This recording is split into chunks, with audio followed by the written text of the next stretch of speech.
Good afternoon. For those who don't go to church here, I am the Reverend Michael Walker, minister here at the DuPage Unitarian Universalist Church. And on behalf of her family, I want to welcome all of you here in this sanctuary and also watching on YouTube at home to this memorial service honoring Lois Schnizlein. As I look around, I realize that this is the first time we've had a congregation of people in this room for over a year. And what a somber occasion to do that, but welcome. You are all welcome here. You are invited in to pay your respects, to share your memories, and to celebrate Lois's life. This is a time of sadness for the loss we all feel, and a time for celebrating the life of your beloved friend and family member. I'd like to welcome also Lois's extended family and friends who are here today and recognize your deep loss.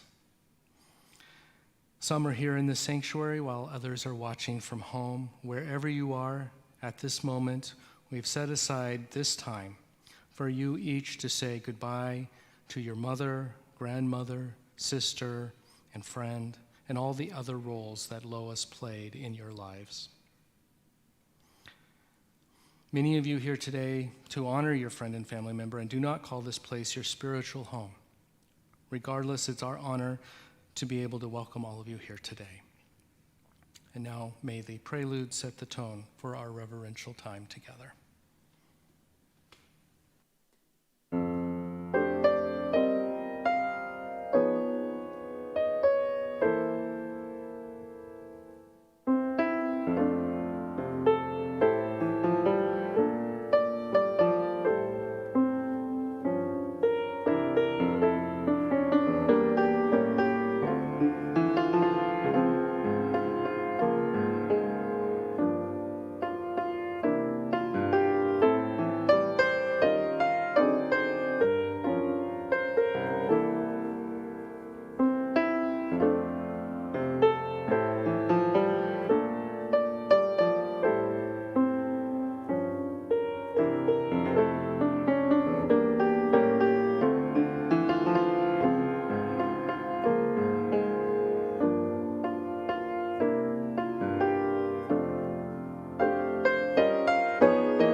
A human life is sacred. It is sacred in being born, it is sacred in its living, and it is sacred in its dying.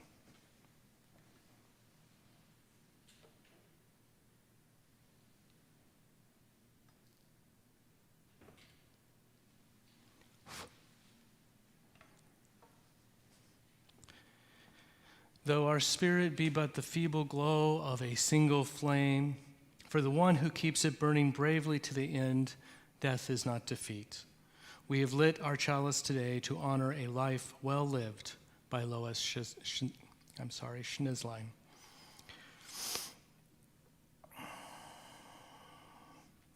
As I've only been serving this church for a short time, I regrettably never had the opportunity to get to know Lois. Much of what I have to share today came from interviewing two of Lois's daughters. Lois Irene Briggs was born near Fort Wayne, Indiana on May 31st, 1924, as the eldest of three daughters.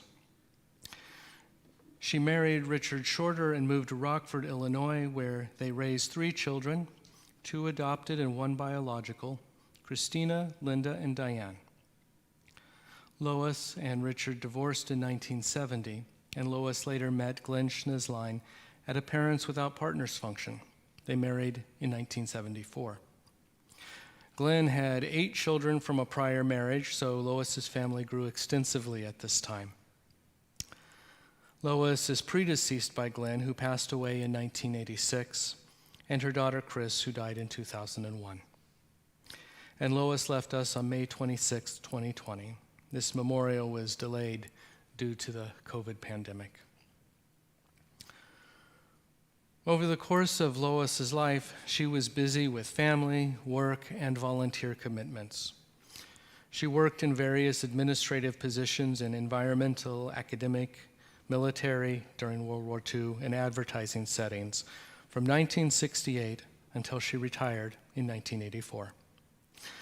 Where she made a difference was with her various volunteer efforts, such as her work with the League of Women Voters and being an election judge for many years, and serving on the Naperville Zoning Board of Appeals 1971 to 76, and helping to establish the local Sister Cities project. Lois, Glenn, and family had been involved with the Unitarian Universalist Church in Rockford and later joined this church, the DuPage UU Church, when they moved to Naperville area in 1959. In fact, she and Glenn were married here during the ministry of one of my predecessors, the Reverend Kendall Gibbons. As many church members can attest, Lois was very active in church life, having served terms as both clerk and as the first woman to serve singly as president of the church in 1975 to 76. When the church was growing beyond the capacity of the original building, Lois served as a sort of general contractor for the first and second additions to this building. She was also a prolific fundraiser and a lover of an old tradition of the church that has since fallen away, the annual Saturnalia celebrations. In addition to working hard to advance the mission of this church, she was also involved in district and national denominational affairs and was recognized as an unsung hero for all of her work to bring our UU values alive and present in society. Finally, representing this church, Lois was also instrumental in the founding of an organization that is now known as the Riverwalk Adult Day Services, providing daytime activities and care for persons with dementia or disabilities. Lois also knew how to have fun. She was known for mime and clown activities to bring smiles to many faces. She had a love for ladybugs, and her mime character's name was Ladybug. She's also fondly remembered for her activities in the eponymous Lois Club. Also, along with her late husband Glenn, they were involved with historical reenactment in which he played the part of the 16th President, Abraham Lincoln, and Lois played the part of the former First Lady, Mrs. Mary Todd Lincoln. Lois loved people. She loved to travel, and she was an unsung hero to many in her extended family, circle of friends, and in this church. We will hear more from those who knew and loved Lois in a few moments. Diane?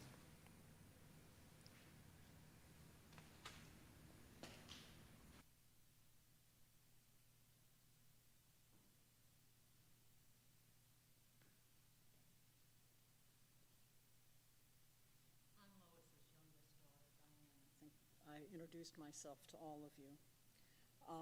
Thank you all for coming, and for those of you who could not be here in person. My mother loved you very much. This is the poem Epitaph by Merritt Malloy, and it is it's an alternative, actually, and you know my mom. She was definitely an alternative. But to saying prayer for the dead, the Kaddish, in the Jewish ceremony. When I die, give what's left of me away to children and old men that wait to die. And if you need to cry, cry for your brother walking the street beside you. And when you need me, put your arms around anyone and give them what you need to give to me. I want to leave you something better than words or sounds. Look for me in the people I've known or loved. And if you cannot give me away, at least let me live on your eyes, not on your mind. You can love me most by letting hands touch hands, by letting bodies touch bodies, and by letting go of children that need to be free. Love doesn't die, people do. So when all that's left of me is love, give me away. I'll see you at home in the earth.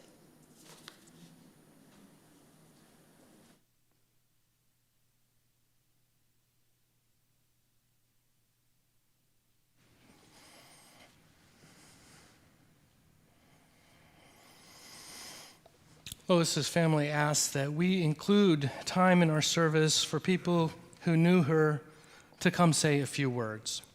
If you have a memory or a story or other sentiments that you wish to share, you're invited to come to this microphone and share them. Let's please take a few moments of silence after each speaker just so that we can take in everything that has been said.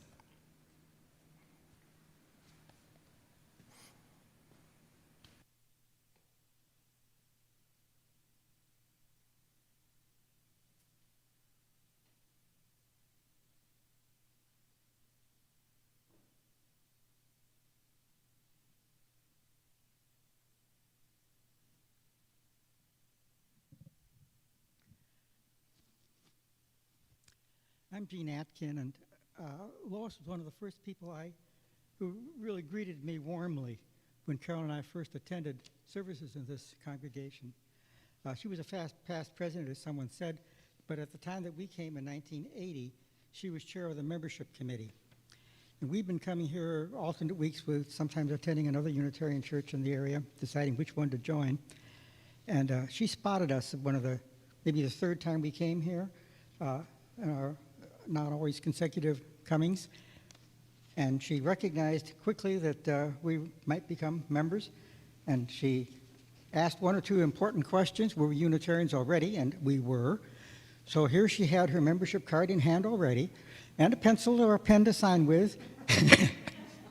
She was well organized, always well organized. And that was my earliest memory of Lois. I remember the bubble dance or whatever, the balloon thing. It was a fundraiser, and you couldn't prick the balloon, any of the balloons, unless you were willing to make a substantial pledge. And at that time, we had kids in college and couldn't make the substantial pledge that she was looking for. So I didn't get to prick a balloon, but I have that as a happy memory of Lois. Nonetheless, it was a wonderful occasion, and we did raise a lot of money. It worked.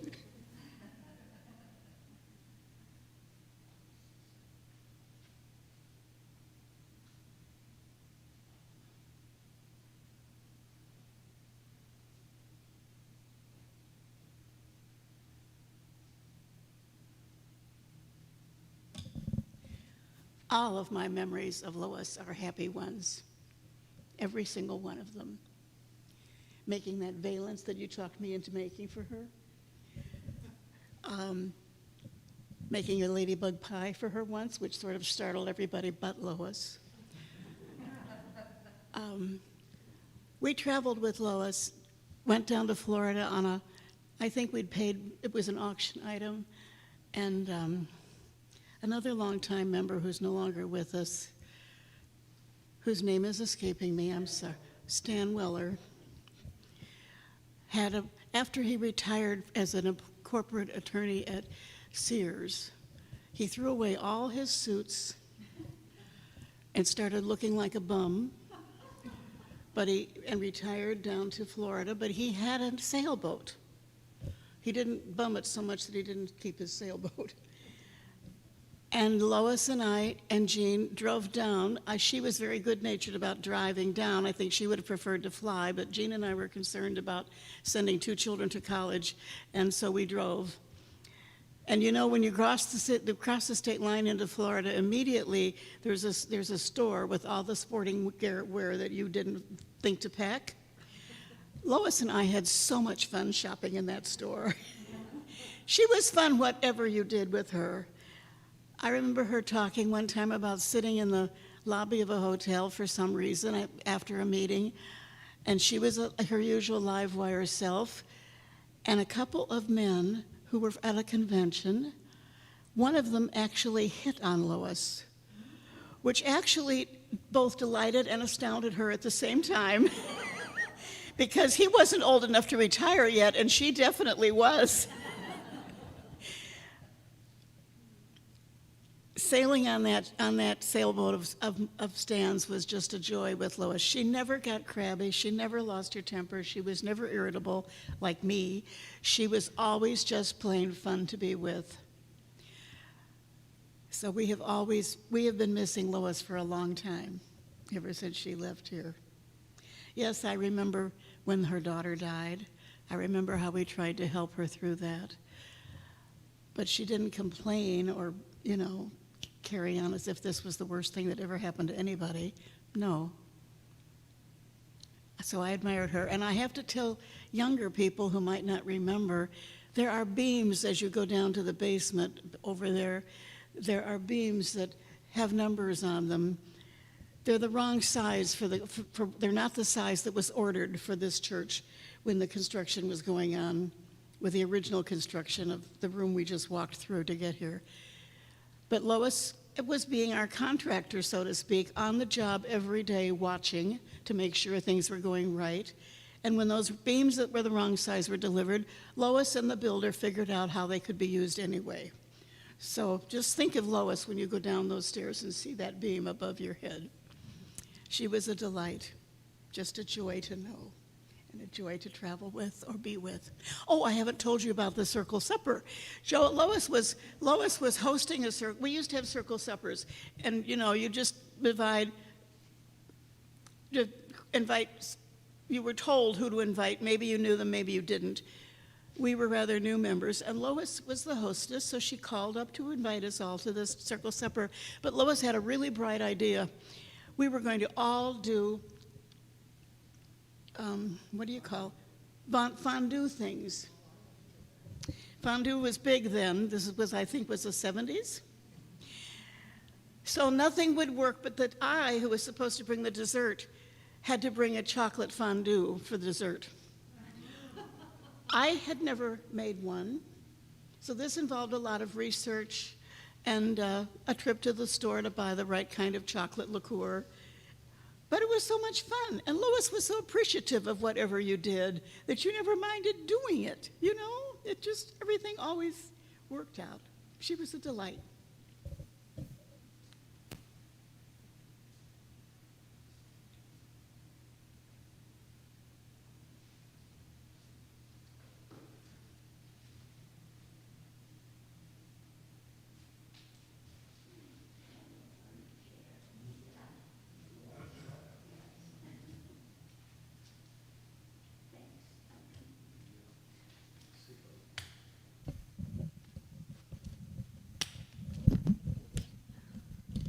I'm Jean McCullum, and I was a good friend of Lois's also. Lois was very concerned about recycling, and this story is about that. The UUWA, which was the Unitarian Universalist Women's Association, used to meet once a month or maybe twice a month for a brown bag lunch. And Lois would arrive and put her lunch down and her other things down on the table, and she would say, I'm going to go around and collect the recycling before I come and eat. And that would sort of annoy us because we would have to wait for her. We wouldn't have to wait for her, but we would wait for her to come back before we started eating our lunch. And she would come back after going to every room in the church and picking up all of the paper, pulling it out of the garbage and putting it in her bag, and get back to our table and say, see, all this can be recycled and is not being recycled. Why doesn't the church have containers in each of these rooms or in several of the rooms for recycling? And she pressured the board. And finally, the board did buy some cans or whatever for recycling and labeled them and put them in various rooms. I think they're still there. And now, ever since that event, this church recycles paper and I guess other things as well. But Lois should be remembered for her push for recycling.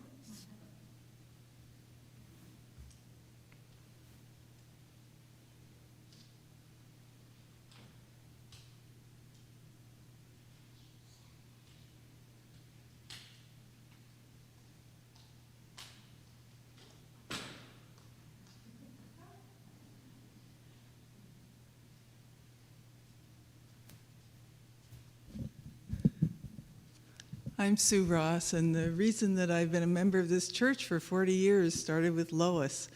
I was going to another Unitarian church at the time, and there was a lecture here, the independent presidential candidate in '80, I forget his name now, but I wanted to hear that, so I came to the church, and there wasn't an official welcoming table or anything, but Lois was wandering and checking people out, and recognized that I wasn't a member here, came up and was so friendly and so nice. Now, this was after I attended another church for 2 years, and nobody ever said hello or greeted me or remembered I was there. So I thought, that's interesting, that's very friendly, and so I thought I'd come back, and she remembered me when I came back, and I said, well, I guess I know which church I'm going to come to. So Lois is responsible, and I know Jean mentioned that too, so who knows how many members we have here, because Lois was the friendly face that greeted us all. And through the years, you know, just watching her and what she did for this church, I just had the greatest awe and respect for what she did, and also had fun with her. I also did some mime work, and so we compare notes on that, and I was one of the Red Hatters, and so we always loved to laugh and be together with that. So thank you, Lois.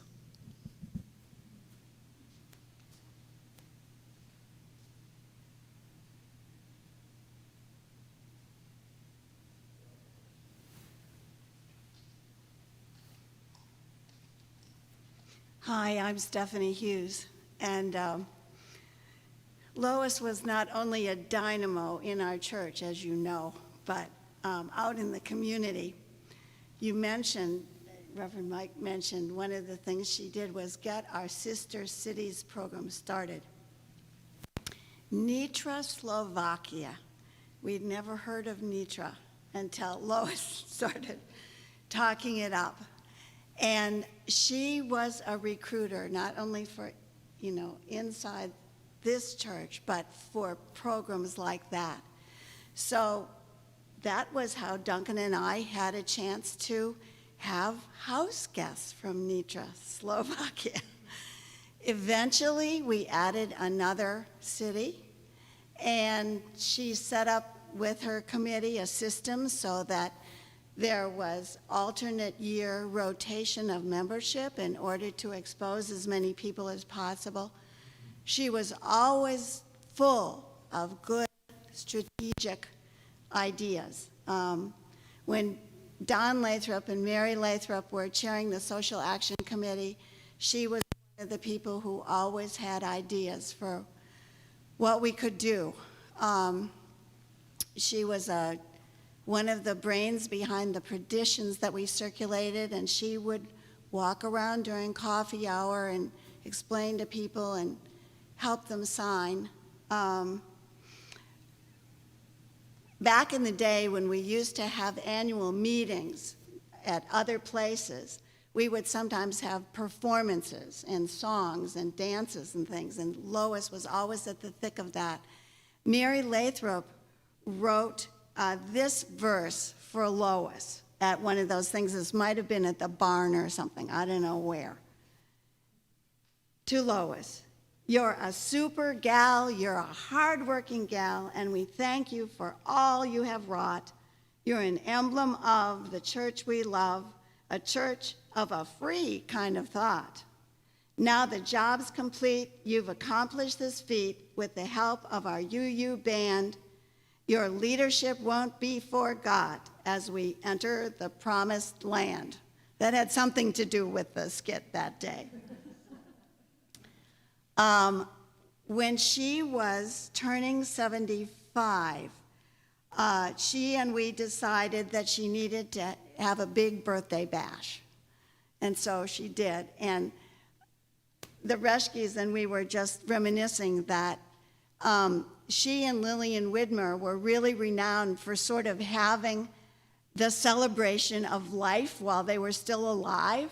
You know, so in a way, it's like she's still here because we've done this 1 or 2 times celebrating her. And her note she wrote back, there was a little ladybug, and it seemed to me it was then that she decided that at her birthday party, she wanted to give gifts. And as you know, she had this huge ladybug collection. So she took many of them and set them out. You know, there was ladybug stationery and ladybug hair bands and bobby pins and you name it. I got ladybug thumbtacks. Well, she spread them out, and we were each invited to choose some ladybug something as her gift to us for her birthday.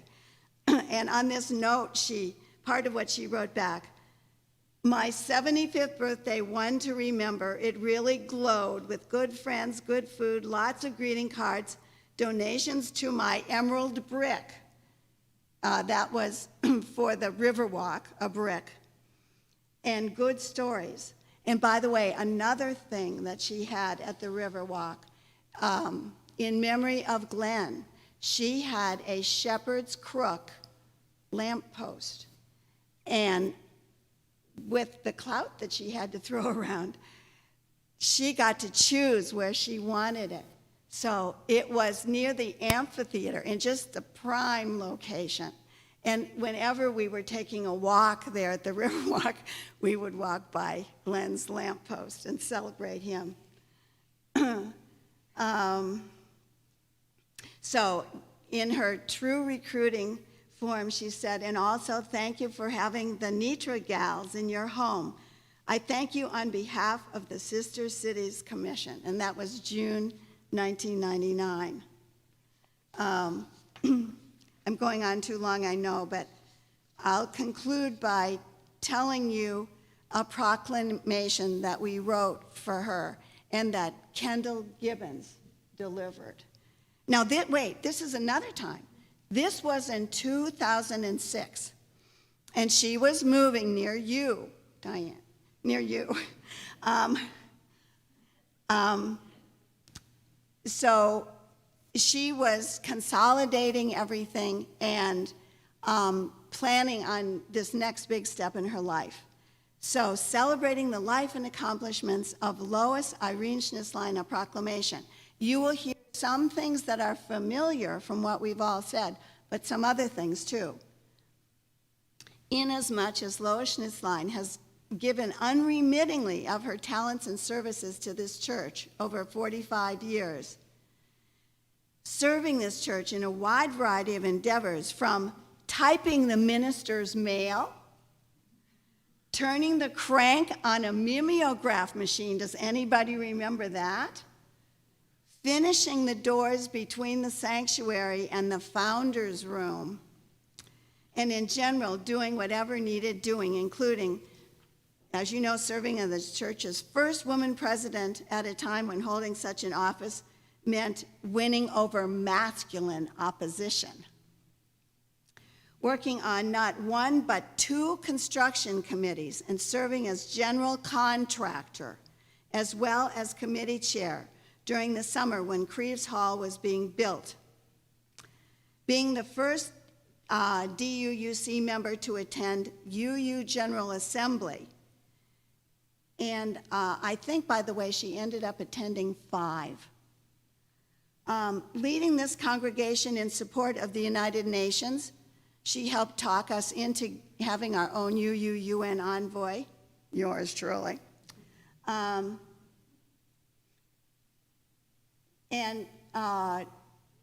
When we were talking about her being an unsung UU, she was unsung UU here and then moved up through about 3 levels so that she was unsung through the whole Unitarian Universalist network, recognized.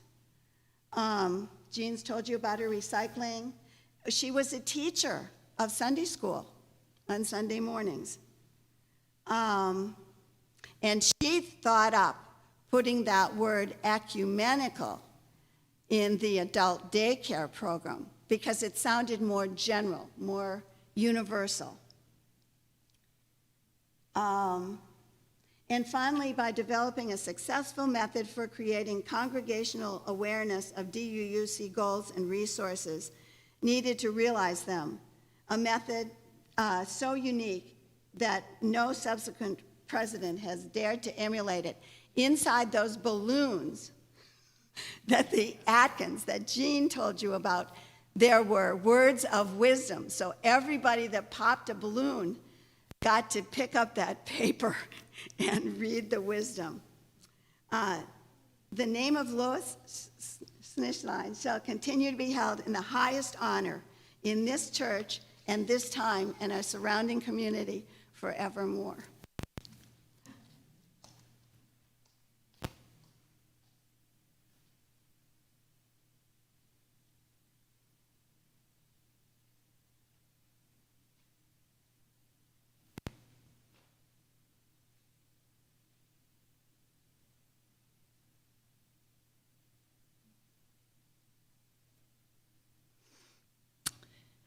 Hi, my name is Carol Schnizlein Bick.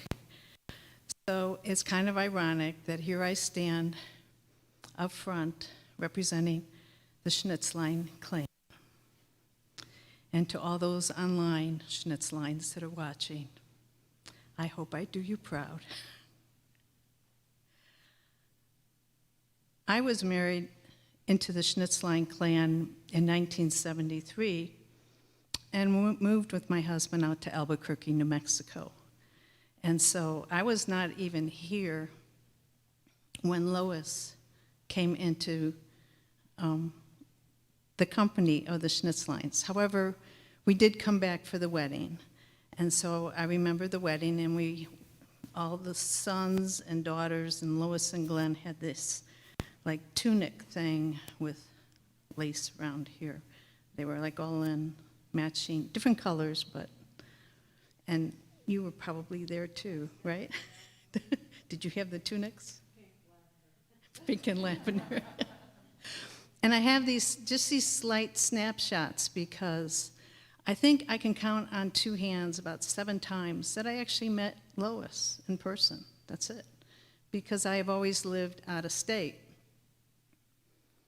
There was one time that Glenn and Lois, and I believe it was Bruce, came to Albuquerque. And they may have had somebody else with them too, so I know Lois made it to Albuquerque, New Mexico as well, once. And then it seemed like it is because I was away that the 12 years that she was married to Glenn passed so quickly. And then Glenn was gone. But Lois remained faithful to the Schnizlein family and strived to connect with us. Those 12 years were times that a lot of grandchildren were born. And I know there's a lot of cousins out here that probably didn't know Lois because they were so small when Glenn died, and then, things got less regimented as far as family gatherings and things. But she tried. One of the times I got to fellowship with Lois was when, I believe it's her brother that was in Fort Wayne, needed medical care at the VA hospital in Indianapolis, which is where I'm from now. Ever since 1986 or 85, I've been in Indianapolis, Indiana. So she called me up, and she was down there, and I went to the VA hospital, the hotel where she was staying, and picked her up, and she came, and she saw two of her two grandchildren. And one of my eldest son was born on her birthday, May 31st. And so that was kind of a special bond that she felt with my eldest son. And the last time I saw Lois is in 2000. She actually came to my eldest son's wedding in Indiana. But that didn't stop me from communicating with Lois. Every Christmas, starting in 1986, I started sending out a Christmas letter, so I would always send it to Lois. And then because she shared that birthday with my son, I never forgot her birthday. And so wherever she was, I sent the card. And just up until the last few years, I'd always get something back at Christmas. I know, Diane, you helped her in the last couple of years write things, but. So it was kind of a pen pal type. It was kind of a different type of relationship. I didn't have all the politics going on because I was out of state, and I remarried when I moved to Indiana in 1986. I remarried shortly after Glenn passed. So I was a ex-stepdaughter-in-law at that point. But I think it released some of the, the politics of being a divorcee in the family.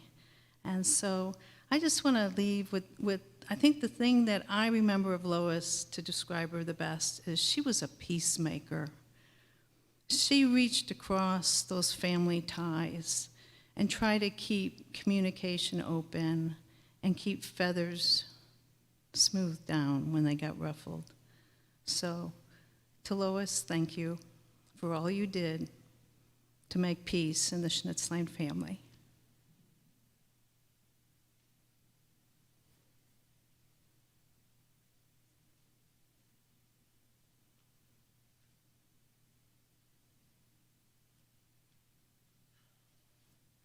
I know I've already spoken, but I'm going to speak again. Which, if you knew my mother, and you do, that's very much like my mother, right? Thinking about, because there's 61 years, that's how old I am, of having my mother, 60 years. And how lucky am I? But there really are 3 G's, I think, when I think of Mom. The first, of course, is grief. The fact that she died during this horrible national tragedy. And the first thing that she would say to me is, stop feeling sorry for yourself. Like many parents of her generation, there was some child starving somewhere, and so I needed to shut up and eat my bologna sandwich or whatever it was she put in front of me. The second G would be guilt, and who hasn't felt this way at some point with family? I'm the difficult daughter. My sister Linda is the kind one. Our sister Chris was the logical, incredibly smart one. And then the last, though, and overwhelmingly, is gratitude. That you can't pick your parents, but I won the lottery with my mom.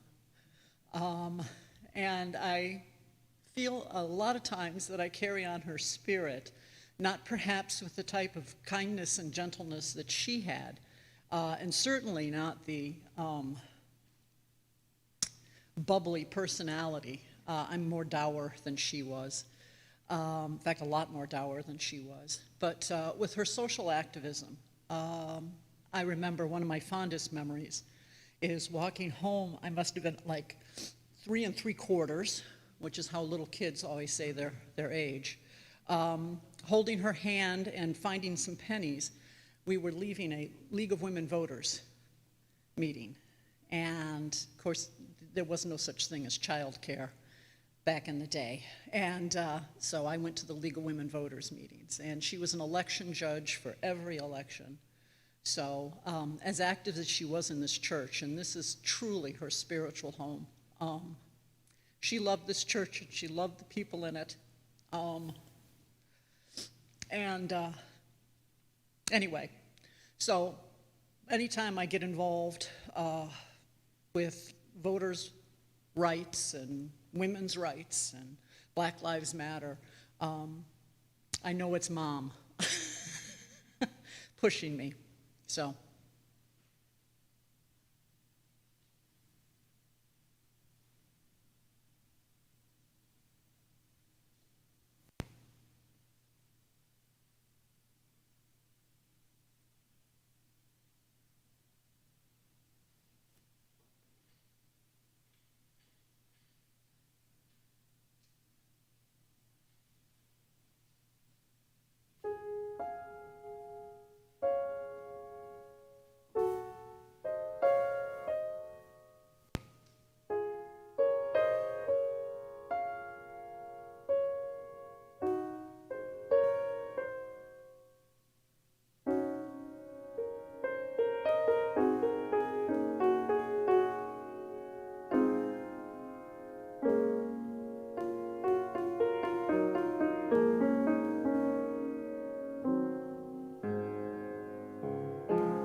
would like to invite up another of Lois's daughters, Linda.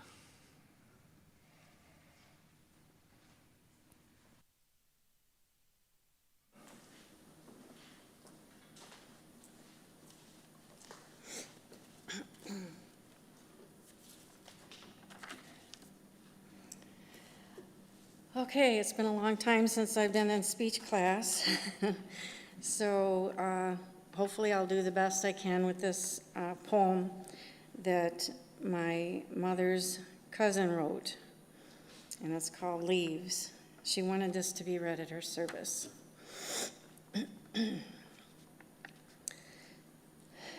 Leaves, by the time they come down in autumn, have had it. Like people who survive to old age, they're scarred.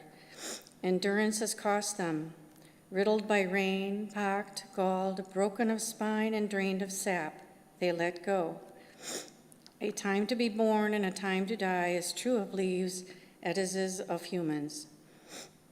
But they have no regrets, having known the joy of spring, fullness of summer, glory of fall, and the flutter to the ground, ready to give now the subsequent generations the substance they received. It's not hard to depart when leaves have become bent and curled. They drift like boats on sunset tide, down the crisp night. Landing with sighs of relief, they softly enter eternity. Live in love, die in love. It's that simple and that difficult. I also wanted to mention, too, the vase here with the roses is representation to each of the Schnizlein children. Some of them are not with us any longer either, but they are remembered here at this service.